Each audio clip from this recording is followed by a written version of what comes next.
और अब शुरुआत करते हैं दो दूनी चार की। हर रोज की तरह मेरे साथ मेरे तीन और सहयोगी मौजूद रहेंगे। आपको बता दें, मेरे साथ जितेंद्र दीक्षित होंगे मुंबई से, इसके अलावा पंकज झा होंगे लखनऊ से और प्रभाकर कुमार होंगे बिहार से। तो आपको बताऊं मैं कि आज जो मैं बात करने वाला हूं वो उस ऑपरेशन के करने वाला हूं जिसकी खबर सुर्खियों में बनी हुई है। छत्तीसगढ़ के नक्सल प्रभावित इलाके नारायणपुर में ये ऑपरेशन चल रहा है और बड़ी खबर वहां से ये आ रही है कि नक्सलियों का बड़ा कमांडर बसवराज इस ऑपरेशन के दौरान मारा गया है। सूत्रों के हवाले से खबर है, डिटेल हम आपको बताएंगे आगे। फिलहाल पंकज का हम रुख कर लेते हैं।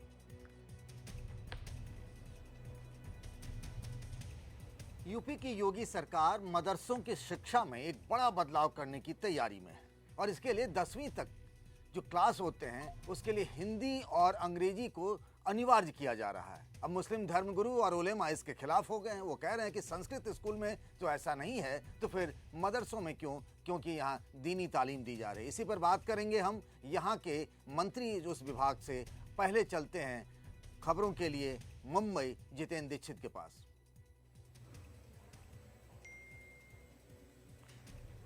महाराष्ट्र की राजनीति में इन दिनों 25 साल पहले हुई एक घटना पर चर्चा हो रही है। 25 साल पहले शिवसेना के संस्थापक बाल ठाकरे को गिरफ्तार किया गया था और उस घटना को लेकर चर्चा इसलिए हो रही है क्योंकि कल के दिन एनसीपी नेता छगन भुजबल को फिर से महायुति सरकार में बतौर मंत्री शामिल कर लिया गया है। अब उद्धव ठाकरे की शिवसेना ने आज अपनी पार्टी के मुखपत्र सामना से ये सवाल उठाया कि एकनाथ शिंदे आखिर मंत्रिमंडल में ऐसे नेता के साथ, ऐसे मंत्री के साथ कैसे बैठेंगे जिन्होंने की बाल ठाकरे को गिरफ्तार करवाया था। बदले में एकनाथ शिंदे की शिवसेना की ओर से पलटवार किया गया और सवाल उठाया गया कि जब उद्धव ठाकरे मुख्यमंत्री थे तब भी तो छगन भुजबल उनकी कैबिनेट में शामिल थे। तो इसी खबर पर आगे आज चर्चा होगी। अब आइए चलते हैं अगली खबर के लिए पटना प्रभाकर के पास।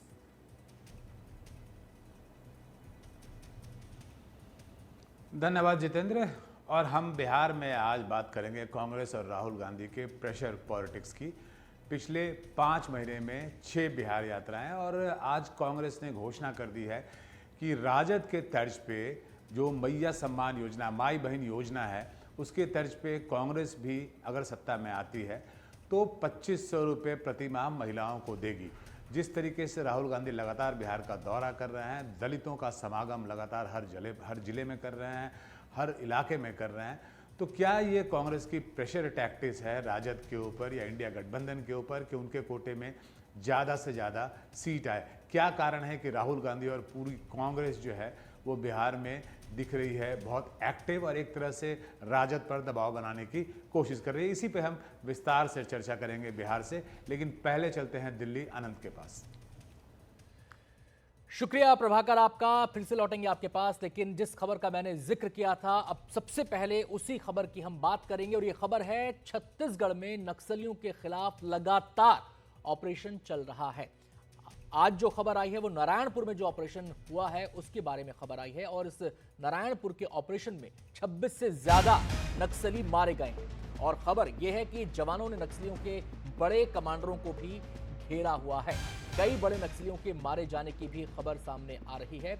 आपको बताएं, मुठभेड़ में 20 के करीब नक्सलियों के मारे जाने की खबर आई, लेकिन उसके बाद बताया गया कि ये आंकड़ा और बढ़ सकता है और 26 से ज्यादा नक्सली इसमें अब तक मारे जाने की जो लेटेस्ट इंफॉर्मेशन है वो यही सामने आ रही है।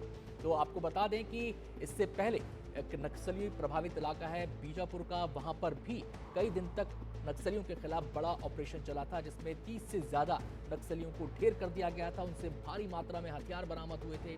आईडी बनाने में जो सामान इस्तेमाल होता है वो बरामद किया गया था। इसके अलावा खाने पीने का पूरा सामान, पूरी रसद वहां से बरामद की गई थी, जिससे अंदाजा लगाया जा सकता है कि वो कितनी तैयारी के साथ उन जंगलों में छुपे हुए थे। लेकिन जो ये अभियान चल रहा है नक्सलियों के खिलाफ, इसमें हमारे जवानों को बड़ी सुरक्षा, बड़ी कामयाबी मिली और पूरी एहतियात के साथ वो लगातार इस मुहिम में जुटे हुए हैं। आपको याद होगा कि केंद्रीय गृह मंत्री अमित शाह पहले ही ऐलान कर चुके हैं कि 31 मार्च 2026 ये लाल आतंक के अंत की डेडलाइन है।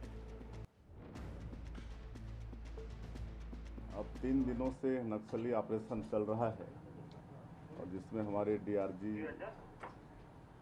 के जवान मुख्य रूप से लगे हुए हैं और अभी ऑपरेशन चल ही रहा है।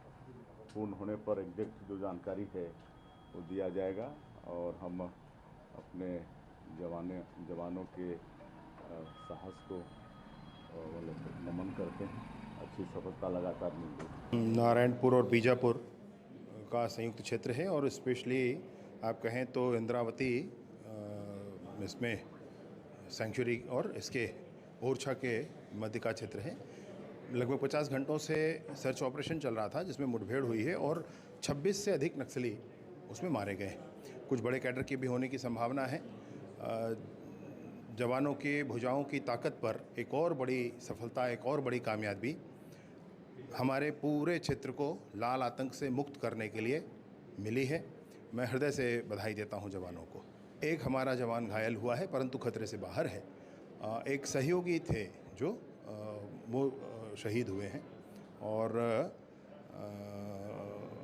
सरकार का इस पर पूरा ध्यान है। आगे उसको ध्यान दे करके आगे बढ़ाएंगे। परंतु ये ज़रूर है कि जवानों ने बहुत बड़ा करिश्मा कर दिखाया है और 26 से अधिक नक्सली मार गिराए गए। तो 26 से ज्यादा नक्सलियों के मारे जाने की फिलहाल सूचना मिल रही है और ये आंकड़ा बढ़ भी सकता है क्योंकि ऑपरेशन अभी भी जारी है और इसी ऑपरेशन के दौरान बसवराज नाम का एक नक्सली कमांडर है, उसके भी मारे जाने की खबर आ रही है। अगर इस खबर की पुष्टि हो जाती है तो ये कितना बड़ी कामयाबी है आपको ग्राफिक्स के जरिए बताते हैं। दरअसल बसवराज नक्सलियों का टॉप लीडर कहा जाता है, नक्सलियों का जनरल सेक्रेटरी, उम्र करीब 70 साल, वॉरफेयर में महारत इसे हासिल है, आक्रामक हमलों के लिए कुख्यात है, नक्सली हमलों की रणनीति बनाने में माहिर है, नवंबर 2018 से नक्सलियों का महासचिव है, गणपति के बाद बना नक्सली महासचिव, 35 साल से केंद्रीय कमेटी का सदस्य है, 24 साल से पॉलिट ब्यूरो का सक्रिय सदस्य है, वारंगल से इंजीनियरिंग की डिग्री इसने हासिल की, 1980 में झगड़े के बाद से अंडरग्राउंड, आंध्र प्रदेश के श्रीकाकुलम का मूल निवासी ये है। सीधे हम रुख करेंगे, हमारे सहयोगी अनुराग द्वारी हमारे साथ जुड़ गए हैं तमाम पहलुओं पर विस्तार से चर्चा करने के लिए। अनुराग, सबसे पहले तो बसवराज पर ही मेरा सवाल है, उसको लेकर क्या अपडेट मिल रहा है? कोई कंफर्मेशन कहीं से हो रही है? क्योंकि खबर ये आ रही है कि वो मारा गया। बिल्कुल, हमने अपने दर्शकों को बता दिया है कि बसवराज की मौत हो चुकी है। औपचारिक ऐलान का इंतजार है क्योंकि आपने गृह मंत्री जो वहाँ के उप मुख्यमंत्री भी उनको भी सुना होगा कि बड़े नक्सलियों के मारे जाने की खबर है और दरअसल यही वो वजह थी जिसकी वजह से बोटेर का इलाका है, जो इंद्रावती रिजर्व की बात कह रहे थे, उसके पास बोटेर का इलाका है जहाँ पर डीआरजी के जवानों को सूचना मिली थी। 4 जिलों से डीआरजी के जवान जब उस तरफ बढ़े तो नक्सलियों ने फ़ौरन उन पर हमला कर दिया और जैसे वहाँ पहुँचे वो हमला जो आप समझिए कि लगभग 50 घंटे से ज़्यादा जो नक्सली और सुरक्षा बलों के बीच में गोलीबारी चलती रही है और अब सिर्फ सर्च ऑपरेशन बचा है। यह आंकड़ा बढ़कर 27 हो गया है। 27 नक्सलियों के शव मिल चुके हैं और बसवराज, चूंकि आपने उनकी सारी जानकारी बता ही दी जो हमने भेजी थी, तो बसवराज को ही बचाने के लिए जो 20 आप और नक्सलियों को आप उसमें आपने जोड़ा है, दरअसल वो वही लोग हैं जो बसवराज की सुरक्षा में तैनात थे जब उन लोगों ने फायरिंग की और इधर से डीआरजी के जवानों ने फायरिंग की। दरअसल डीआरजी के जवान ज़्यादातर सरेंडर नक्सली या उसी इलाके के लोग हैं, डिस्ट्रिक्ट रिजर्व गार्ड्स के, तो वो चप्पे चप्पे से वाकिफ हैं। तो बोटेर के इलाके में जब उन पर हमला हुआ तो उन्होंने जवाबी हमला किया, जिस हमले में अब तक 27 नक्सलियों के शव बरामद किए जा चुके हैं और बस बसवराज की जो औपचारिक पुष्टि होनी है उसकी मौत की, क्योंकि वो न सिर्फ जितने भी सैन्य हमले हुए हैं, जितने भी सुरक्षा बलों पर आक्रामक हमले हुए हैं, उसमें कहीं ना कहीं, क्योंकि पिछले 35 साल से जो सेंट्रल कमेटी है नक्सलियों की उसमें शामिल रहा है, महासचिव है, अब तो उम्र खैर उसकी 70 साल हो गई है, लेकिन वॉरफेयर में उसको महारत हासिल है और सारी योजनाएं वो बनाता रहा है। दिमाग से बहुत तेज़ है, खुद एक इंजीनियरिंग का छात्र रहा है बसवराजू। एनआईए और बाकी तमाम अगर राज्यों की पुलिस की बात आप करें तो लगभग 1,40,00,000 रुपए से ज़्यादा का इनाम है बसवराजू पर। तो अगर इस खबर की पुष्टि हो जाती है तो नक्सलियों के लिए एक बड़ा नाम बसवराजू का, और उसको पाटना किसी के लिए बहुत आसान नहीं होगा, क्योंकि जैसे मैंने बताया कि 35 सालों से लगभग बसवराजू पूरे नक्सलियों के पूरे सैन्य ऑपरेशन से लेकर तमाम इसको अंजाम देता रहा है। जी अनुराग, जो जानकारी आपने दी और आप कह रहे हैं कि बस आधिकारिक घोषणा का इंतजार है, तो बसवराजू का मारा जाना एक तरीके से नक्सलियों का ब्रेन डेड हो जाना है, जितनी इंपॉर्टेंस ये रखता है संगठन के अंदर। मेरा सवाल आपसे ये है कि कई दिनों से, कई महीनों से ऑपरेशन चल रहा है, बीजापुर में एक बड़ा ऑपरेशन किया गया, बड़ी कामयाबी वहाँ मिली, आज नारायणपुर में बड़ी कामयाबी मिली है, तो हम क्या कह सकते हैं कि ये ऑपरेशन किस स्टेज पर अब तक पहुंच चुका है और जो एक डेडलाइन तय की गई है 31 मार्च 2026 से, उससे कितनी दूर है? देखिए, आपने लगातार देखा होगा कि इसके पहले जो छत्तीसगढ़ के दूसरे इलाके हैं गरियाबंद के आसपास, वहाँ पर भी एक बड़ा ऑपरेशन हुआ। उसके बाद करैगुट्टा में, जिसका आप जिक्र कर रहे थे, हाल फिलहाल में वहाँ पर 24 दिनों तक सुरक्षा बलों ने ऑपरेशन चलाया और 31 से ज़्यादा नक्सलियों को मार गिराया। हालांकि हिडमा जो इकलौता बस्तर का ऐसा नक्सली है जिसको कि पोलित ब्यूरो में जिसको माफ़ कीजिएगा सेंट्रल कमेटी में जगह मिली और वो इस जगह तक पहुँच पाया, नहीं तो ज़्यादातर जो तेलंगाना या आंध्र प्रदेश के नक्सल लीडर्स हैं उनको ही वहाँ पर जगह दी जाती है। तो वो कई हमलों में शामिल रहा, बहुत ही खूंखार है, पुवरती गांव का रहने वाला, उसके गांव तक तो सुरक्षा बल पहुंच गए हैं, वहाँ पर शिक्षा की अलग जगने लगी है, लेकिन अभी तक हिडमा उनकी पकड़ में नहीं आया है। तो कहीं ना कहीं, लेकिन अगर बसव राजू के मारे जाने की पुष्टि सरकार कर देती है, पुलिस प्रशासन कर देता है, तो जैसा आपने कहा कि एक तरह से उनकी रीढ़ टूट जाएगी, एक तरह से वो ब्रेन डेड हो जाएंगे, क्योंकि लगातार जो बड़े सैन्य ऑपरेशन को अंजाम दिया है, खूंखार ऑपरेशंस को अंजाम दिया है, उसके पीछे कहीं ना कहीं दिमाग, प्लानिंग सब कुछ बसव राजू की ही रही है। बहुत बहुत शुक्रिया अनुराग आपका पूरी जानकारी देने के लिए। अपडेट हो रही है खबर, ये अपडेट जैसे जैसे होगा आपको आगे भी बताएंगे। फिलहाल हम रुख कर लेते हैं मेरे सहयोगी पंकज झा का, जो यूपी से खबर बताने वाले हैं। पंकज। यूपी में कुछ दिनों पहले गैर कानूनी मदरसों पर बुलडोजर चले और अब यहां के मदरसों में शिक्षा में एक बड़े बदलाव की तैयारी है। जी हाँ, यूपी की योगी सरकार ने एक बड़ा बदलाव करने का फैसला कर लिया है। इसके लिए यूपी मदरसा शिक्षा बोर्ड अधिनियम 2004 में संशोधन किया जा रहा है। इसके बाद, इस बदलाव के बाद होगा ये कि क्लास 10th तक हिंदी और अंग्रेजी सभी मदरसों में पढ़ना ज़रूरी हो जाएगा, यानी कंपलसरी हो जाएगा। इसके अलावा इन सभी मदरसों में कंप्यूटर और साइंस के लैब भी रखने ज़रूरी हो जाएंगे। एक और फैसला हुआ इस बदलाव के बाद जो होने वाला है कि क्लास 1 से लेकर क्लास 3 तक, यानी पहली कक्षा से लेकर तीसरी कक्षा तक एनसीईआरटी की किताबें बच्चों को पढ़ाई जाएंगी। क्लास 4 से लेकर के क्लास 8 तक एससीईआरटी की किताबें बच्चों को पढ़ाई जाएंगी। कहने का मतलब ये है कि यूपी की योगी सरकार ने बिल्कुल एक तरीके से ओवरहॉल करने का फैसला किया है। इसके लिए अभी हाल के दिनों में यूपी के मुख्यमंत्री योगी आदित्यनाथ के घर एक बड़ी बैठक हुई। उसी बैठक के बाद ये तय हुआ कि मदरसा शिक्षा बोर्ड अधिनियम में बदलाव किया जाएगा। यूपी में कुल 13,329 मान्यता प्राप्त मदरसे हैं, जिसमें 12,35,000 से भी ज़्यादा बच्चे पढ़ते हैं। आखिर क्या ज़रूरत आन पड़ी, क्योंकि यूपी में जो योगी सरकार है बीजेपी की, जो जिसको कहा जाता है डबल इंजन सरकार, वो पिछले 8 सालों से चल रही है। अचानक से मदरसा शिक्षा में इस बदलाव की ज़रूरत क्यों पड़ी, जबकि जो दूसरे तरीके के संस्कृत शिक्षा वाले स्कूल चल रहे हैं, जिनको संस्कृत स्कूल कहते हैं, उसमें ऐसे बदलाव की ज़रूरत क्यों नहीं महसूस हुई? मदरसों पर ही योगी सरकार का फोकस क्यों? हमने बात की है इसी मामले पर कि आखिर इसकी क्या ज़रूरत पड़ी और क्या क्या होने वाला है और क्या मुस्लिम समाज इसको स्वीकार कर पाएगा, क्योंकि अभी से ही मुस्लिम धर्मगुरु, उलेमा और मौलाना इसका विरोध करने लगे हैं। हमने बात की है यूपी के अल्पसंख्यक कल्याण राज्य मंत्री दानिश आज़ाद अंसारी जी से। दानिश आज़ाद अंसारी जी हमसे जुड़ रहे हैं, हम उन्हीं से बात करते हैं। दानिश जी, आपको हमारी आवाज़ मिल रही होगी?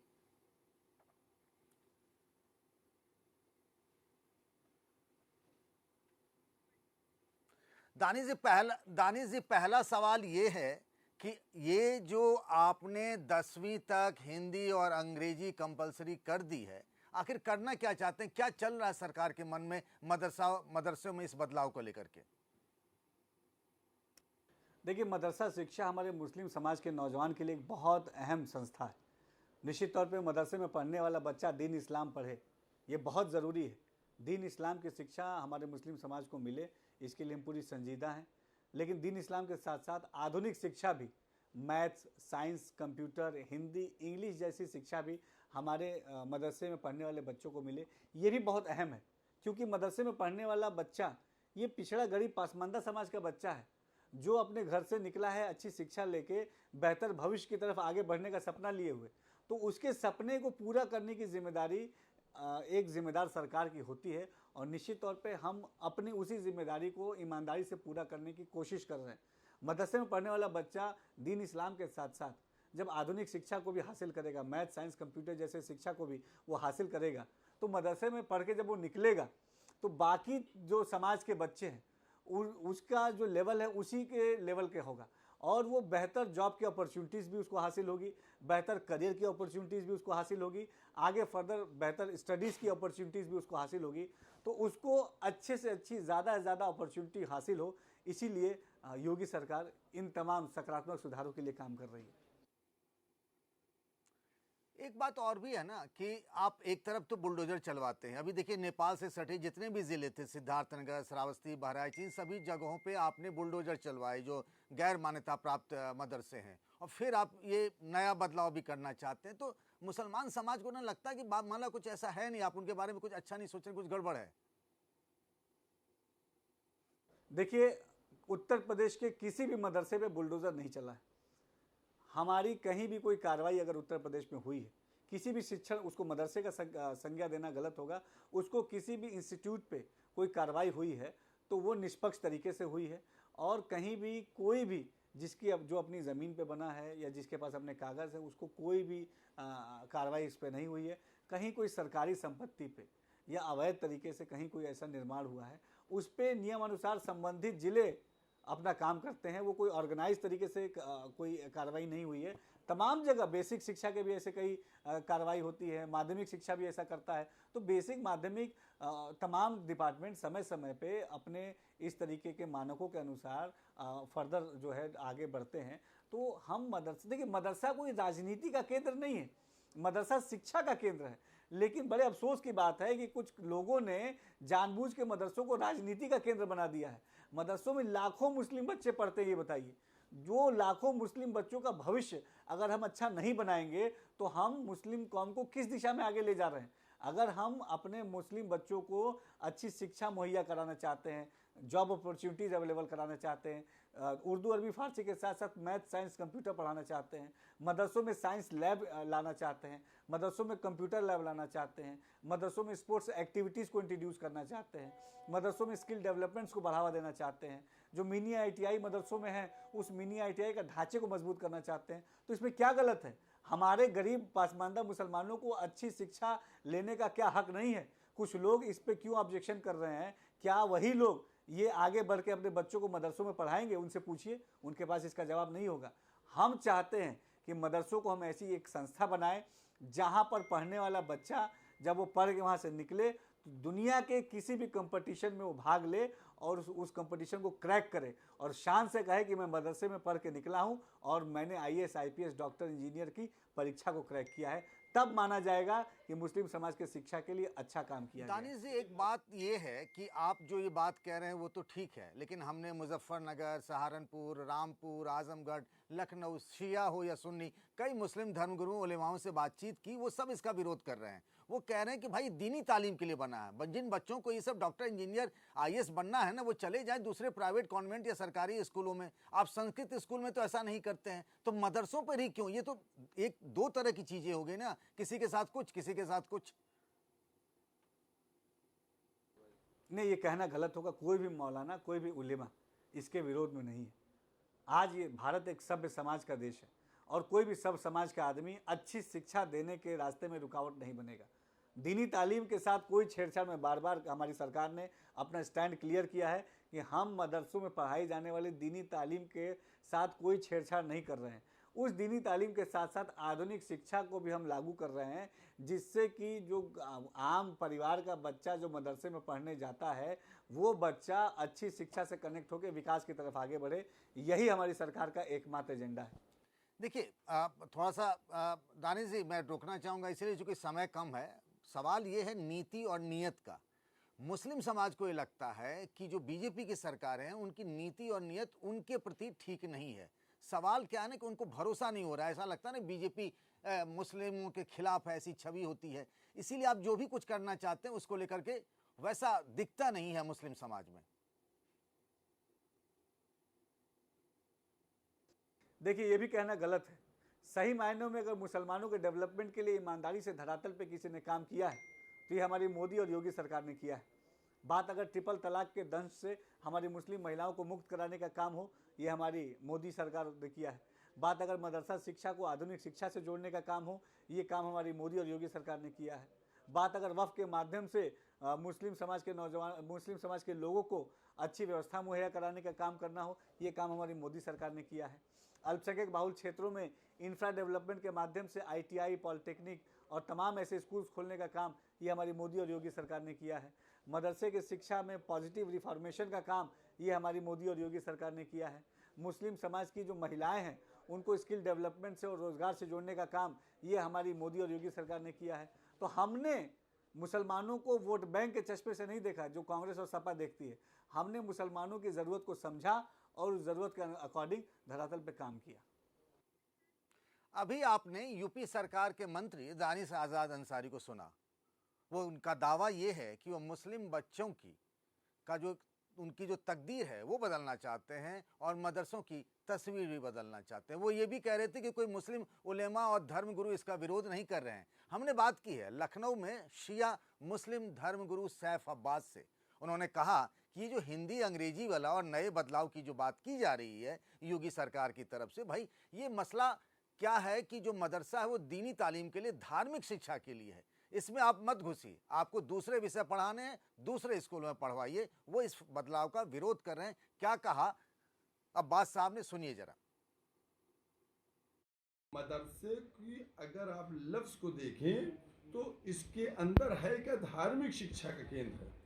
ये धार्मिक, अगर किसी को अंग्रेजी और हिंदी और साइंस और बायोलॉजी और केमिस्ट्री और फिजिक्स पढ़ना है तो वो मदरसे में नहीं आएगा, वो किसी अंग्रेजी स्कूल में जाएगा, किसी यूनिवर्सिटी में जाएगा, किसी डिग्री कॉलेज में जाएगा।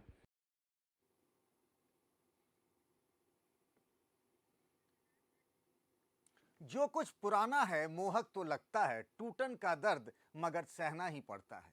मतलब कोई बदलाव हो रहा है, भले उससे कुछ पुरानी चीज़ें बिखरेंगी लेकिन उसका स्वागत किया जाना चाहिए। अगर बच्चों को अच्छी शिक्षा मिलती है, हिंदी अंग्रेजी उनके लिए अब कंपलसरी हो रहा है। मुस्लिम धर्मगुरु उलेमा उसका विरोध कर रहे हैं, लेकिन तकदीर और तस्वीर बदलनी चाहिए। चलते हैं अब जितेंद्र दीक्षित के पास मुंबई।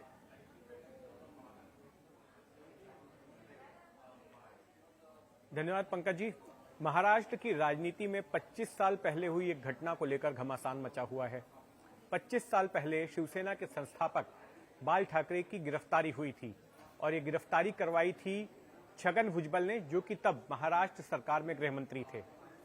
अब कल के दिन छगन भुजबल फिर से एक बार महाराष्ट्र की मौजूदा महायुति सरकार में बतौर मंत्री नियुक्त किए गए हैं और इसको लेकर दोनों ही शिवसेनाओं, यानी कि एकनाथ शिंदे वाली शिवसेना और उद्धव ठाकरे वाली शिवसेना, इन दोनों के बीच में एक जुबानी जंग शुरू हो गई है।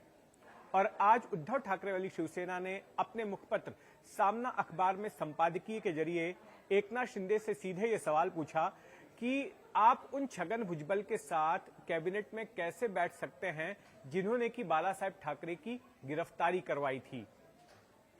उन्होंने ये भी याद दिलाया कि जब उद्धव ठाकरे मुख्यमंत्री थे और आपने उनसे बगावत कर दी थी, तब आपने ये कहा था कि मैं ऐसे व्यक्ति के साथ जो है नहीं रह सकता सरकार में जिसने कि बाला साहेब ठाकरे को गिरफ्तार करवाया हो। तो अब क्या हो गया?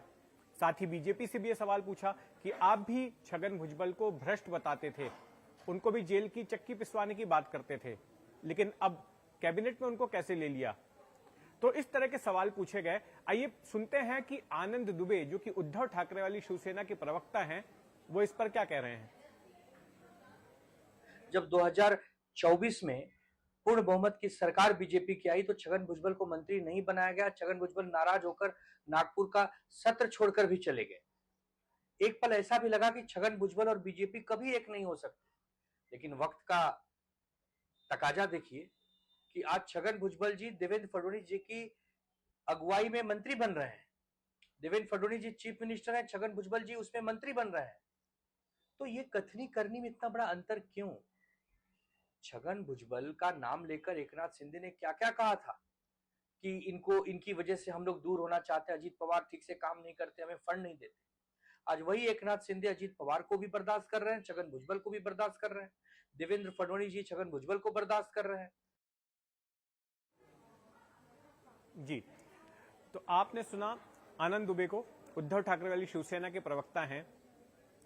जो संपादकीय में बात लिखी है वो बात तो ये कह ही रहे हैं, लेकिन और भी ये सवाल उठा रहे थे। अब इस पर पलटवार किया है एकनाथ शिंदे की शिवसेना ने और याद दिलाया है कि खुद जब उद्धव ठाकरे मुख्यमंत्री थे तब भी तो छगन भुजबल उनके मंत्रिमंडल में शामिल थे, तब भी तो कैबिनेट मंत्री हुआ करते थे। सुनिए एकनाथ शिंदे वाली शिवसेना के प्रवक्ता कृष्णा हेगड़े क्या कह रहे हैं। जो सामना में लिखा गया है कि एकनाथ शिंदे जी और छगन भुजबल जी एक ही मंत्रिमंडल में कैसे काम कर रहे हैं, जब छगन भुजबल जी ने बाला साहेब ठाकरे जी का अरेस्ट करने की कोशिश की, तो मैं बताना चाहता हूं कि छगन भुजबल जी उद्धव ठाकरे जी के मंत्रिमंडल में भी मंत्री बनकर काम कर रहे थे और तब संजय राउत जी ने इस पर टिप्पणी क्यों नहीं की, ये मैं उनसे पूछना चाहता हूं।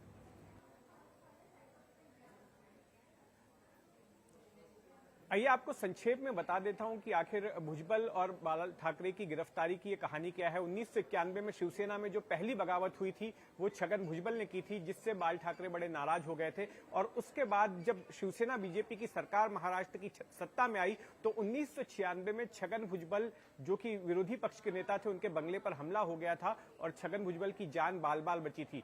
इसका बदला लेने के लिए 1999 में जब कांग्रेस एनसीपी की सरकार आई महाराष्ट्र की सत्ता में, तो उसके अगले साल जुलाई 2000 में छगन भुजबल ने बाल ठाकरे के खिलाफ दर्ज एक पुराना मामला जिसमें कि उन्होंने कुछ भड़काऊ लेख लिखे थे, उस मामले की फाइल खुलवा दी और उस मामले के तहत बाल ठाकरे की गिरफ्तारी हुई। हालांकि उन्हें ज्यादा देर तक जो है कस्टडी में नहीं रहना पड़ा, उन्हें मुंबई की भोईवाड़ा अदालत में पेश किया गया और 45 मिनट में ही मामला खत्म हो गया। जज ने केस को डिस्पोज ऑफ कर दिया और बाल ठाकरे उस मामले से बरी हो गए। लेकिन प्रतीकात्मक तौर पर छगन भुजबल ने बाल ठाकरे को गिरफ्तार कर लिया था। ये वही छगन भुजबल थे जो कि बाला साहेब ठाकरे को अपना राजनीतिक मेंटर मानते थे। कुछ साल पहले ही अजीत पवार ने कहा कि एनसीपी में कोई नहीं चाहता था बाल ठाकरे को गिरफ्तार किया जाए, लेकिन ये छगन भुजबल की ही जिद थी जिसकी वजह से बाल ठाकरे को गिरफ्तार किया गया।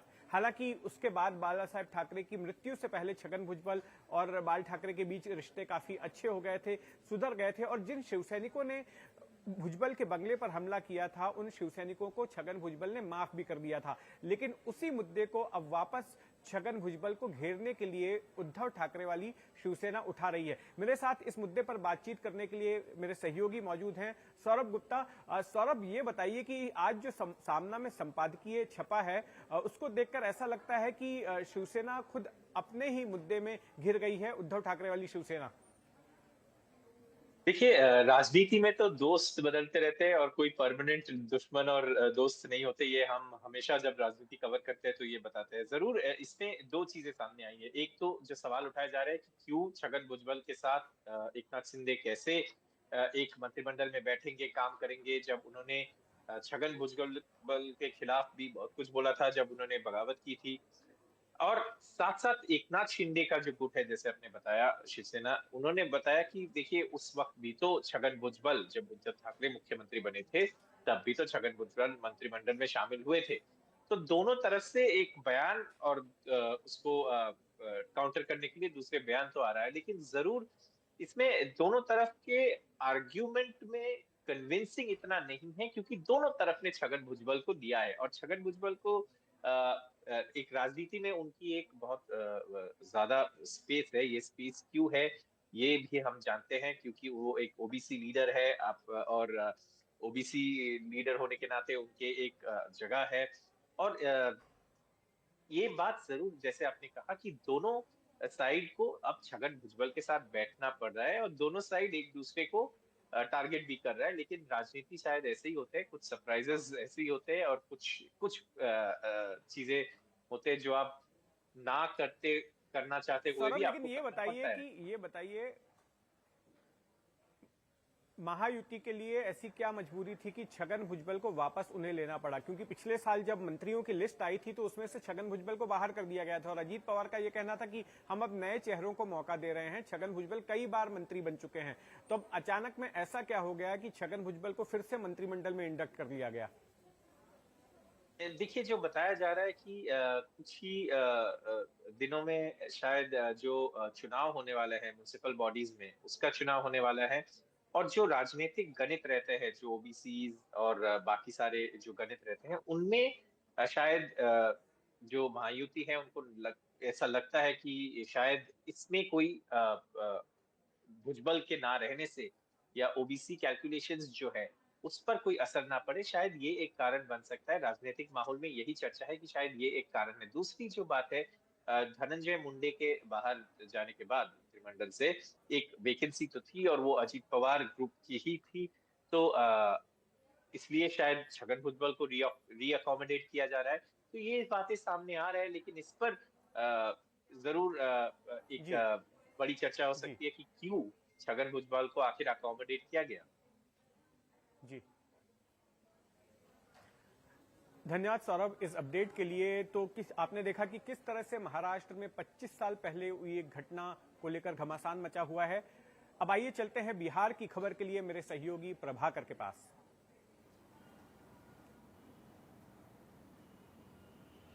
धन्यवाद जितेंद्र। और बिहार में आज हम बात करेंगे कांग्रेस के दबाव की राजनीति की। पिछले 5 महीने में राहुल गांधी की 6ठी बिहार यात्रा होने वाली है और सभी की सभी यात्रा जो है वो दलित मुद्दे के आसपास घूम रही है। हमने देखा कि कैसे वो दलित समागम कर रहे हैं, दलितों की सभाओं में जा रहे हैं और दलितों से जुड़े हुए अलग अलग मुद्दों पे वो राहुल गांधी और कांग्रेस लगातार बिहार में काफ़ी एक्टिव दिख रही है। और आज कांग्रेस की नेत्री अलका लांबा ने बिहार में घोषणा की कि जो 2500 रुपये स्टाइपन की बात है महिलाओं के लिए, जिसकी घोषणा राजद ने पहले की हुई है, वो कांग्रेस भी उसका समर्थन करती है। और कांग्रेस अगर सत्ता में आई तो कांग्रेस का भी एश्योरेंस है कि ये इस वादे को पूरा करेगी। यानी जो माई बहन योजना जिसकी घोषणा की है राजद ने, उसकी घोषणा कांग्रेस ने भी आज कर दी। तो कुल मिला के बिहार में कांग्रेस न केवल बहुत एक्टिव दिख रही है, दलितों के आसपास मंडराते हुए दिख रही है, दलितों के मुद्दों पे काफ़ी एक्टिव दिख रही है, बल्कि बिहार में लगातार कांग्रेस के जो बड़े नेता हैं उनके दौरे हो रहे हैं। तो ये बिहार चुनाव से अगर आप इसको जोड़ के देखेंगे तो क्या ये दबाव की एक राजनीति है, खासकर अपने घटक दल के ऊपर, राजद के ऊपर? क्या ये सीटों के आंकड़े को बढ़ाना चाहते हैं? अपने खेमे में जो सीट ले रहे हैं उसके आंकड़े को बढ़ाना चाहते हैं? आखिर क्या है इस पूरी कवायद के पीछे कांग्रेस की मंशा? इस पर बात करने के लिए हमारे साथ वरीय पत्रकार हैं अरविंद मोहन जी, वो जुड़ेंगे हमारे साथ दिल्ली से। और ये देश की राजनीति पर खासी इनकी पैनी नज़र रहती है, बिहार से आते हैं इसलिए बिहार की राजनीति को भी बखूबी समझते हैं। तो अरविंद जी, पहला सवाल आपसे यही है मेरा कि मैं देख रहा हूँ लगातार 5 महीने में 6ठा दौरा होने जा रहा है राहुल गांधी का, और वो दलितों के मुद्दों के आसपास काफ़ी काम कर रहे हैं। आज उन्होंने महिला वाले मुद्दे पे भी उन्होंने 2500 रुपये की घोषणा कर दी, जो राजद ने भी घोषणा की थी। तो आप इसे कांग्रेस के इलेक्शन की तैयारी मानते हैं या राजद के ऊपर एक दबाव बनाने की रणनीति है कि उनके खेमे में ज़्यादा से ज़्यादा सीटें आ सके उनके झोली में? जी, दोनों चीजें चुनाव ही से जुड़ी हुई हैं और राजद से ज्यादा सीटें लेना, खास तौर पे जीतने वाली सीटें या जीतने की संभावना वाली सीटें लेना, वो एक स्ट्रेटजी होगी और उसमें कोई हर्ज नहीं है। असल में ये देखना चाहिए कि राहुल गांधी या प्रियंका उत्तर प्रदेश में, गुजरात में, इस बिहार में भी काफी मेहनत करते रहे हैं और इस चुनाव के पहले भी अगर वो सक्रिय हुए हैं तो वो एक कंटिन्यूटी है एक किस्म की। लेकिन उतने से पार्टी का रिवाइवल हुआ नहीं है क्योंकि पार्टी के पास कुछ बचा नहीं है। बिहार में कोई संगठन नहीं है, लोग नहीं है, बहुत कम लोग हैं। तो इस बार उससे फर्क क्या है और उससे फर्क देख के क्या काम कर रहे हैं? मेरे ख्याल से 2 चीजें फर्क दिख रही हैं इस बार। एक तो यही कि मुसलमानों का सपोर्ट पहले के तुलना में बढ़ा है कांग्रेस के लिए। वो एक आधार है। आमतौर पे हम लोग जब बिहार गिनते हैं तो कोई एक सोशल बेस ढूंढने की कोशिश करते हैं, उसके बगैर, और वो हो तो चिराग पासवान जैसी लोगों की भी पॉलिटिक्स चलती है, उपेंद्र कुशवाहा की भी पॉलिटिक्स चल रही है, निषाद पॉलिटिक्स भी चल रही है। वो बेस ना हो तो कांग्रेस की जो हालत है वो सब देख रहे हैं। तो मुसलमानों का बेस मुझे लगता है कि राजद और कांग्रेस को इस बार ज्यादा मजबूती से मिलेगा क्योंकि नीतीश कुमार जिस तरह से दूसरे खेमे में गए हैं वो छिटकेगा, खासतौर से सीमांचल के इलाके में। और एक दूसरा ग्रुप जिसको वो कोशिश कर रहे हैं अब, वो दलितों का है और दलितों में भी रविदासियों को फोकस कर रहे हैं, अध्यक्ष बनाया है। क्योंकि पासवान वोट में आमतौर पे रामविलास जी का और चिराग का हिस्सा माना जाता है कि ज़्यादा होता है। तो ये एक नया ग्रुप है जो अब तक मोटे तौर पे बिखरा हुआ था या बीएसपी को वोट देता था। उत्तर प्रदेश से लगे इलाके को अगर बारीकी से देखेंगे तो आपको दिखाई देगा कि बट ये अरविंद जी आपको अरविंद जी जहाँ तक बिहार में अगर आप देखेंगे जो जातीय जो दलीय स्थिति है उसमें कांग्रेस और राजद साथ में लड़ेगी। आपको लगता नहीं है कि ये जो कवायद हो रही है, चाहे वो राजद की तरफ से हो रही हो या कांग्रेस की तरफ से हो रही हो, एक साथ अगर वो मिल के करते तो इसका इम्पैक्ट जो है वो और ज़्यादा मैग्नीफाई होता और ज़्यादा बड़ा होता, बनिस्बत की कांग्रेस जो है वो अपने खेमे में अपना काम कर रही है, वो भी दलितों पर डोरे डालने की कोशिश कर रही है और राजद जो है वो तो कर ही रही है इस बात को। तो आपको लगता नहीं है कि अब ये समय था जबकि दोनों सामंजस्य बैठा के एक साथ इन मुद्दों पे काम करते, एक सिंक में? अलायंस होता है तो इस किस्म का की होड़ लगी रहती है आखिरी दिन तक, टिकट बांटने के आखिरी समय तक, बल्कि कई बार रिवेल भी लड़ लेते हैं आपस में। बहुत आइडियोलॉजिकल मेल ना हो तो पॉलिटिक्स इसी तरह से चलती है और ये चलती रहेगी। और मेरे ख्याल से कांग्रेस जो कर रही है उसमें एक एलिमेंट ये भी है कि बिहार को नई पॉलिटिक्स चाहिए। पिछले 30-35 साल से लालू नीतीश से बिहार का मन एक लेवल पे भर गया है, आम बिहारी का मन भर गया है। जो भी बंटवारा हो, इसके बावजूद ये सच्चाई है कि इन दोनों की पॉलिटिक्स में जो देखना था, और सबसे बड़ा एलिमेंट पिछड़ावाद ही था ओबीसी पॉलिटिक्स का, उसके नतीजे भी बिहार ने देख लिए हैं। तो इसलिए एक लेवल पे मन भर गया है। तो अब नई पॉलिटिक्स जरूर बिहार को चाहिए। पिछले बिहार चुनाव में भी ये दिखाई दिया था, बहुत छोटे छोटे ग्रुप आके यहाँ खड़े हुए और चर्चा हो रहे। इस बार भी प्रशांत से लेके और सब कोशिश करते रहे हैं, उसमें खास असर दिखाई नहीं दिया है। तो पॉसिबल है कि राहुल गांधी को ये ब्रीफ हो और उस ब्रीफ पे वो काम कर रहे हैं कि एक अलग ब्लॉक बनाने की भी कोशिश करें। और कांग्रेस को एक लाभ रहा है अभी तक नेहरू परिवार की वजह से कि उस पर जल्दी ये लेवल चिपकते नहीं है जाति धर्म के। वो करते रहेंगे सारा जातिवाद, सारा कम्युनल पॉलिटिक्स, लेकिन वो चिपकता नहीं है। वो नहीं, आप बहुत बड़ी बात बोल रहे हैं, ये आप बहुत बड़ी बात बोल रहे हैं कि एक अलग गुट बनाने की कोशिश कर सकते हैं राहुल गांधी। एक अंतिम सवाल जिसका आपसे बहुत छोटा जवाब मैं चाहूँगा। पिछली बार कांग्रेस को 70 सीटें मिली थी, 70 में 19 सीटें उन्होंने जीती थी, यानी उनका स्ट्राइक रेट बहुत पुअर था। और इस बार जो राजनीतिक हमारे जो सूत्र हैं वो बताते हैं राजद में कि इस बार उनको सीटें उनसे भी कम मिलने की उम्मीद है। तो क्या आपको लगता है कि वो सीटों का आंकड़ा कम ना हो जिसके चलते राहुल गांधी इतनी कवायद कर रहे हैं बिहार में? अपनी दोनों चलाएंगे। पिछली बार की सीटों का एक सच ये भी है कि कांग्रेस को वो सीटें दी गई जो राजद से नहीं जीती जा सकी हैं, खास तौर से अगड़ा प्रभाव वाली, जिनमें अगड़ों का प्रभाव ज्यादा था, वैसी सीटें राजद ने कांग्रेस को दी थी। नीतीश जी भी जब साथ थे तब भी कांग्रेस को ऐसी ही सीटें दी गई थी ज्यादा, जिसपे अगड़ों का प्रभाव थोड़ा ज्यादा था और वो लगा कि पिछड़ों से नहीं जीता जाएगा। तो वो पॉलिटिक्स चलेगी और इसीलिए स्ट्राइक रेट वाली बात जब आती है तो उसमें इस तथ्य को ध्यान रखना चाहिए। दूसरा ये भी है कि कांग्रेस के पास स्ट्रक्चर नहीं है, वर्कर नहीं है, तो सीटें लेने से भर से बहुत चुनाव जीता नहीं जाता है अनलेस कोई हवा बहुत नहीं बन जाए। लेकिन पिछले 2-3 दौरों से मुझे लग रहा है कि राहुल गांधी बिहारी सोसाइटी में, खासतौर से पिछड़ों में, दलितों में थोड़ी हलचल मचाने में सफल हुए हैं। ये एक और मुसलमानों का वोट एक लेवल पे कंसोलिडेट, तो ये फर्क हो सकता है कि चुनाव पे थोड़ा। जी बिल्कुल अरविंद